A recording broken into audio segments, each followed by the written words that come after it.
There's a loaf of sourdough bread. We baked that in a Dutch oven. There's a Dutch oven. It's a covered dish that goes in the oven. You can see the dough is fairly wet before we finish. It takes quite a long time to make bread out of. There's a lovely loaf of bread. The recipe I customized from a larger recipe. I'll show you that in a Word document. And there's the bread all finished.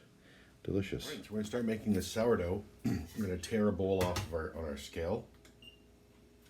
We're going to measure out 200 grams of the starter, which you can see is nice and frothy.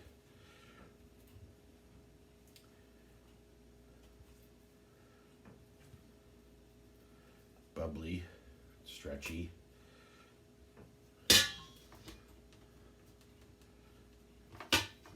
Okay, a little extra won't hurt.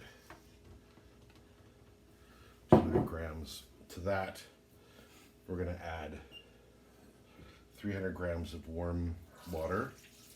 And this is distilled water. It doesn't have to be distilled, but it should be bottled. At least so there's no chlorine in it. And then we're going to add 300 grams of happens to be organic all-purpose flour. It could be regular all-purpose flour as long as it's not bleached and only is enriched. That should be fine.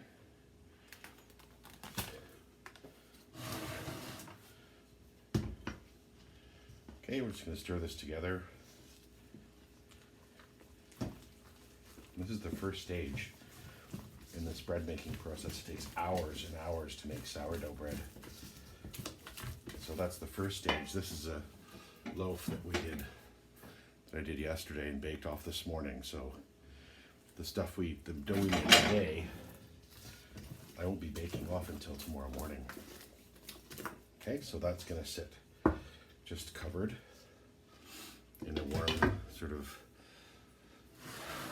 draft-free area. Now, in order to keep the sour started, we need to do a couple of things. We do need 250 grams of starter later on in the recipe. So I'm gonna pull another 250 grams out of here and set it aside.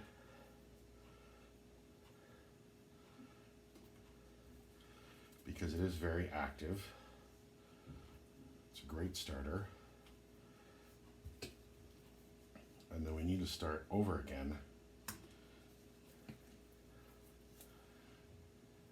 by feeding it and setting it aside so we can do this again. So like I said, we want 250 milliliters or grams for later on.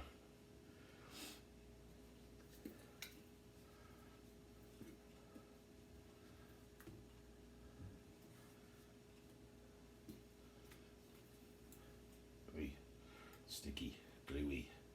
Okay, 280, that's fine. Okay, so that's set aside for later. Now, the recipe, the formula you see, you've got a copy of this.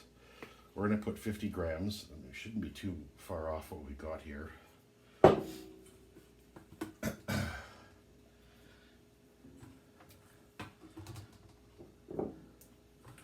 64, that's fine, whatever.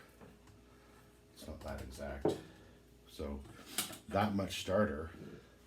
This stuff that's left, we can freeze it or give it away to somebody else. So now we need to add 50 grams of flour to this. Right, so 50 grams of starter, 50 grams of flour, 50 grams of water,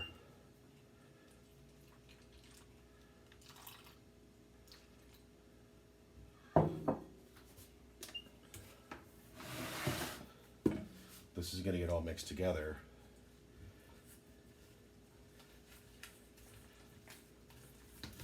And in a few hours, we're going to add, so now this weighs 150 grams, right? Because we had 50 grams to start with. We added 50 grams of water and 50 grams of flour, so it's 150 grams. Now the next time we feed this, because we know this is 150 grams, we're going to feed 150 grams of water, 150 grams of flour. So this is now our new starter. So the stuff that's left in this jar is extra, and we kind of want to always start with the same amount every day. So what we can do with this is we could dry it on a sheet pan and grind it up and put it in the cupboard, or we could freeze it, or we can give it away. Okay, so I'm gonna put this in this jar, and then I'm gonna just leave it out. I'm gonna put this lid on it loosely, and it's gonna sit there and ferment. And so we're gonna keep feeding this as we're making our bread dough. Okay, so we'll see you in a couple hours. Okay, so it's been almost 2.5 hours, and now we're gonna add to this mixture. So that's the first amount of sour plus some flour and water, and we fermented it for 2 hours. So we're gonna add 800 grams of flour. Again, this is the all-purpose organic. And 800 is enough. And tear the scale. And we need 650 grams of warm water.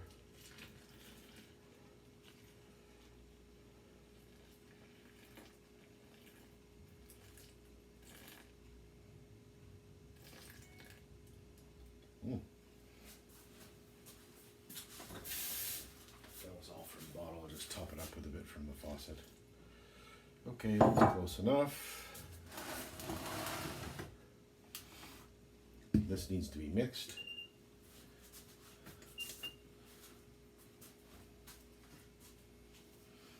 And then this will ferment for another 2 or 3 hours.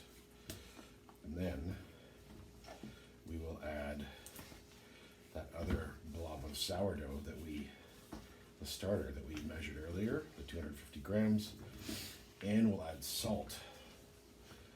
And then we start shaping the loaves. So that's in another couple of hours. So this is going to mix and then sit. We don't do a lot of kneading, it's just combining and fermenting. We do the kneading later on. Okay, so I just, this is just a damp linen cloth, just to keep the dough moist. There you go. Okay, so we'll see you in a couple. All right, so here's our sourdough, and it's just been sort of fermenting for a couple of hours. I just give it a bit of a stir. It's warm and it's happy, and we're just gonna set that aside. So in this bowl, we have that 250 grams of starter that we measured earlier. It says 375 because of the 372 because of the weight of the bowl. Oh, sorry, and I did say flour earlier in, we were talking about making flour, and I meant, of course, making bread. So to this, I'm going to add 28 grams of salt. This is not the salt we use at the school, but it is kosher salt.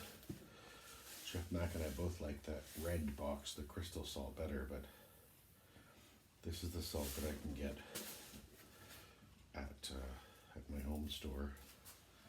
28 grams. I put way too much in because I was talking. So we just want 28. There we go, 28 grams of salt. So salt does a bunch of things when you're making bread. It adds flavor, obviously, and it also helps with shelf life. Like, it prevents mold growth, and in that, talking about mold growth, I mean, mold is one of those, microorganisms that we talk about all the time. We've got harmful microorganisms and helpful microorganisms, and salt prevents lots of microorganisms, both helpful and not helpful. So salt does prevent mold, and it also prevents yeast. So that's why we add it at the very end, and we have to kind of mix it pretty thoroughly. So I'm going to put the dough into my stand mixer right now. And I don't have to do that. If you don't have a stand mixer, that's not a big deal. You can just mix by hand, but I have a stand mixer, so I'm going to use it. Okay, so you can see the mixer. You can see how the dough is kind of just one big blob. And basically what I'm going to do is I'm going to add bits of flour until the dough sort of pulls together. And I've run out of flour, that organic flour, so I'm going to add some of that organic semolina flour I was talking about. It's going to jump all over the place a little bit. You're going to see what happens is eventually it's going to, the bread itself will pull away from the bowl and it'll sort of knead as a blob. And that's kind of what we want. And it's different than the pain rustique that we make in class. In that the pain rustique, we don't ever mix this much to develop that much gluten until it pulls away from the bowl. We just let it be really soft. And then we hack it into pieces and bake it before it gets a chance to squish. Whereas this bread, we knead it, and it actually, we ferment it in a bowl so it holds its shape, and then we'll bake it. Now at this point, I've probably added about a cup of flour, which is probably around 150 to 200 grams, depending on how you pack your cups.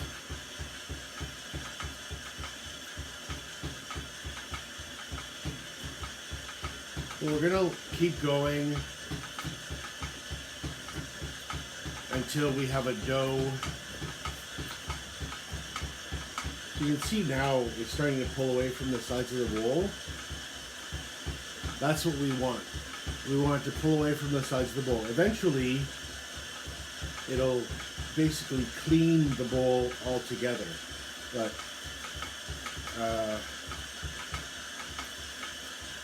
it could take a while, so I might just pause this and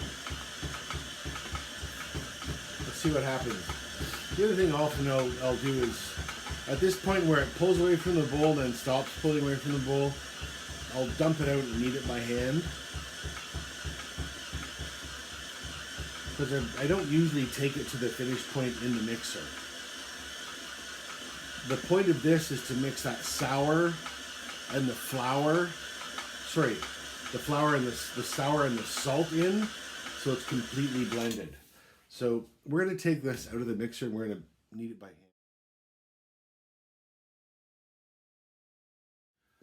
Okay, so sorry about the jiggly camera there. There we go.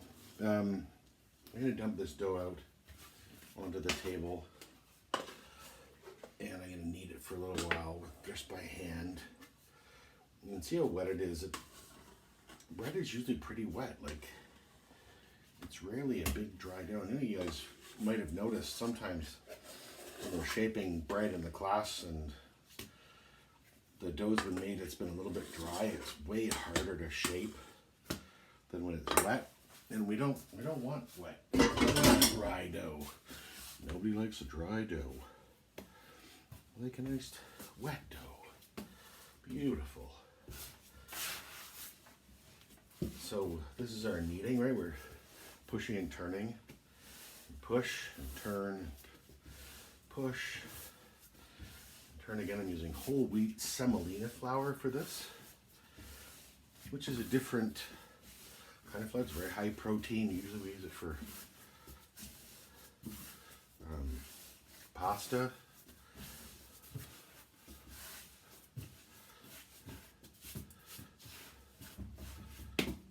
Very nice. Look at that. That's beautiful. Now, so at this point, we're just going to divide this into 4 chunks.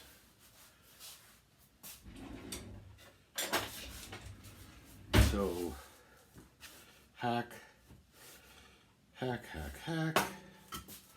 Okay. That's 2 chunks. And now, I say this to you guys all the time. Just sort of, eyeball it. You're like, how much does it weigh? How big should it be? Just eyeball it. Holy crap, just eyeball it. It's just bread. It's just bread. So we're eyeballing We're making these boules. Baker, boulangerie, boulanger in French, that's the word for baker in French. Basically means ball maker. Boulangerie.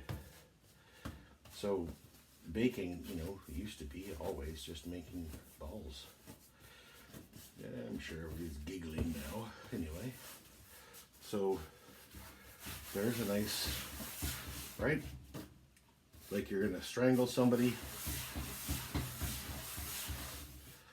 Don't tell your parents that I talk about strangling people. Okay, nice boules. We're just bringing it together. We're stretching the meniscus, the skin on the outside of the bread around so it holds a nice shape. It makes sense to everybody, I'm sure. We've all done this. Okay, I'm gonna do this one. Whoops. Now, so this is the last stage, really. Now, tomorrow morning, right, so we've been doing this now for, I don't know, well, it's put after 10, probably 6 hours.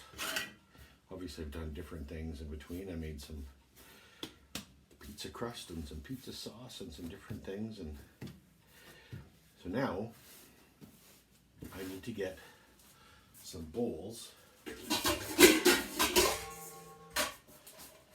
So we've got 4 bowls. And what they need to do is, these need to hold the dough.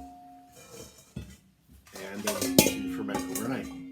So, what I'm going to do is I'm going to splash a little bit of olive oil in each of the bowls. Dip, dip, dip, dip. A bit, not a measurement, not a tablespoon. This is a metric bit of oil. That's a joke. Ha ha. Chef Howland, you're so funny. You can tell me later how entertaining I am. Okay, this is just basically so the flour sticks to the inside of the bowl. And then we're gonna sprinkle the bowls with flour.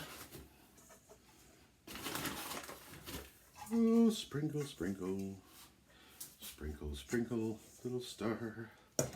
Now, seam side up, right? We've talked about this before. Your seam is on your bottom, you sit on your bottom. But for bread, in this case, we put it seam side up in these bowls. Okay? So that the smooth side is pointed down into the flour and the oil. Now, tomorrow morning, so these are going to sit all night, right here on the cake table. No special care except for damp towels so they don't dry out. So that's just a damp tea towel. There's another one over here.